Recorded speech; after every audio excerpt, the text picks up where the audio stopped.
نحمده ونصلی علی رسوله الکریم، اما بعد۔ محترم ناظرین، آپ دیکھ رہے ہیں ADOP کے قرآن ٹی وی اور میں ہوں عدنان شوکت۔ جیسا کہ آپ سب لوگ جانتے ہیں کہ 12 ربیع الاول کو مہینوں میں سے جو ایک مہینہ ہے ربیع الاول کا، اس میں جو 12 ربیع الاول ہے اس کو بہت زیادہ وہ اہمیت حاصل ہے۔ ایک تو اس میں نبی کریم صلی اللہ علیہ وآلہ وسلم کی پیدائش کا ہے وہ دن جو ہے، اس کے بارے میں بھی روایتوں سے معلوم ہوتا ہے کہ یہ نبی کریم صلی اللہ علیہ وسلم کی پیدائش کا دن ہے۔ اور دوسرا، نبی کریم صلی اللہ علیہ وآلہ وسلم کی اس دنیا سے پردہ پوشی کرنے کا، دنیا سے تشریف لے جانے کا دن بھی یہی 12 ربیع الاول کا دن ہے۔ تو اس حوالے سے ایک چیز جو آپ لوگ سنتے رہتے ہیں اور اس کا بہت زیادہ تذکرہ ہوتا ہے، اور میڈیا کے اوپر بھی اور سوشل میڈیا پہ بھی اور ویسے بھی، کہ نبی کریم صلی اللہ علیہ وآلہ وسلم کا میلاد منانا۔ تو میلاد منانے کے طریقے میں جو دلیل ہمارے پاس موجود ہے، وہ دلیل یہ ہے کہ نبی کریم صلی اللہ علیہ وسلم ہر پیر کو روزہ رکھتے تھے۔ جب حضرت ابو قتادہ رضی اللہ تعالیٰ عنہ نے آپ صلی اللہ علیہ وسلم سے اس روزے کے بارے میں سوال کیا تو آپ صلی اللہ علیہ وسلم نے ارشاد فرمایا، اسی روز میری ولادت ہوئی ہے اور اسی دن مجھ پر کلام الہی نازل ہوا ہے۔ تو ابھی آپ نے یہ دلیل جو ہے وہ سن لی ہے۔ تو اس میں ایک چیز آپ لوگ ذہن نشین کر لیجئے کہ اس کے اندر نبی صلی اللہ علیہ وسلم نے اپنی ولادت کے دن جو ہے وہ روزہ رکھا ہے۔ تو ہمارے لیے اصل طریقہ تو یہ ہے کہ جو ہم کہتے ہیں کہ میلاد منانا، تو اس کا اصل طریقہ تو یہ ہے کہ ہم ہر سوموار کو روزہ رکھیں۔ لیکن ہمارے نفس کے اوپر چونکہ یہ چیز جو ہے وہ مشقت کا باعث بنتی ہے، اور ہم انہی چیزوں کو دین سمجھ لیتے ہیں جو دین کا بالکل حصہ نہیں ہے، تو اس لیے میری آپ سے گزارش ہے کہ آپ ہر سوموار کو نبی صلی اللہ علیہ وسلم کے میلاد منانے کے طریقے کے مطابق میلاد منائیں، اور نبی صلی اللہ علیہ وسلم نے جس طرح سے روزہ رکھا تھا ویسے تمام مسلمان جو ہیں وہ روزہ رکھیں۔ اس پہ انشاءاللہ عز و جل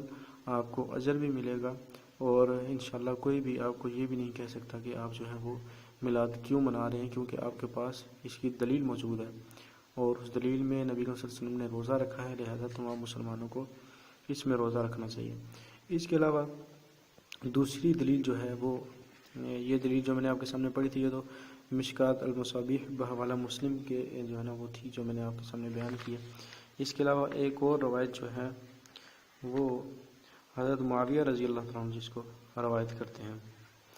اس میں یہ چیز بیان کی گئی کہ صحابہ کرام رضی اللہ تعالیٰ عنہ وہ جو ہے وہ تشریف فرما تھے اور اللہ جل کا وہ ذکر کر رہے تھے۔ تو اس میں نبی صلی اللہ علیہ وسلم تشریف لائے اور ان سے سوال کیا کہ میرے صحابہ یہ جلسہ کیسا ہے؟ تو صحابہ کرام نے عرض کیا، یا رسول اللہ صلی اللہ علیہ وسلم، ہم خدا کو یاد کر رہے ہیں اور اس کی تعریف کر رہے ہیں کہ اس نے ہمیں اس دین اور اسلام کی ہدایت دی ہے، اور اس نے اپنے آپ کو بھیج کر ہم پر کرم فرمایا ہے۔ آپ صلی اللہ علیہ وآلہ وسلم نے فرمایا، تم قسم اٹھاتے ہو کہ تم بیٹھے یہی باتیں کر رہے تھے؟ صحابہ کرام نے کہا، خدا کی قسم، ہمارا اور کوئی مقصد نہیں، بس یہی کہہ رہے تھے۔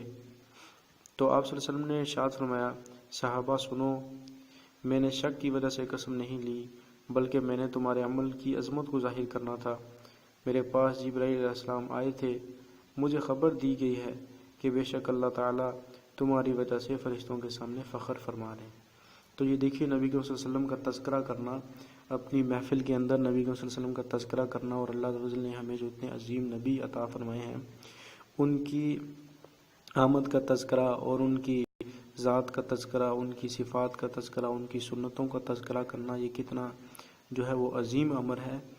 کہ جبرائیل علیہ السلام نے آ کے نبی صلی اللہ علیہ وسلم کو اس چیز کی خبر دی کہ اللہ عز و جل اپنے فرشتوں کے سامنے فخر فرما رہے ہیں کہ دیکھیں میرے محبوب کے امتی، میرے محبوب کے صحابہ، وہ میرے محبوب کا تذکرہ کر رہے ہیں۔ تو نبی صلی اللہ علیہ وسلم کا تذکرہ کرنا، اس کے لیے کوئی محفل منعقد کرنا جس میں جو ہے وہ نعت شریف کا اہتمام ہو، یا نبی صلی اللہ علیہ وسلم کے تذکرے ہوں، ان کی سنت کے تذکرے ہوں، تو یہ کوئی ایسا گناہ کا کام نہیں ہے۔ لیکن میری تمام مسلمانوں سے یہ گزارش ہے کہ آپ لوگ فضول خرچی سے بچیں، جن چیزوں کی جو ہے وہ ضرورت نہیں، جن چیزوں کی اجازت نہیں، ان کو کرنے سے بچیں۔ ابھی تقریباً 2 دن پہلے کی بات ہے کہ مجھے ایک جگہ پہ دعا کے لیے کہا گیا۔ جب میں وہاں پہ دعا کرنے کے لیے گیا تو بہت زیادہ اونچی آواز میں جو ہے لڑکی وہاں پہ جو ہے وہ نعت شریف پڑھ رہی تھی، اور ان کی آواز جو ہے وہ پورے محلے کے اندر جا رہی تھی۔ تو میں نے دعا کرنے سے پہلے اس گھر کے سرپرست کو یہ بات سمجھائی کہ دیکھو،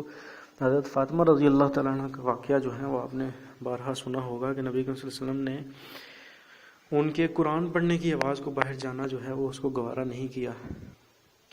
اور ہم اس شریعت کے مکلف ہیں جس کے اندر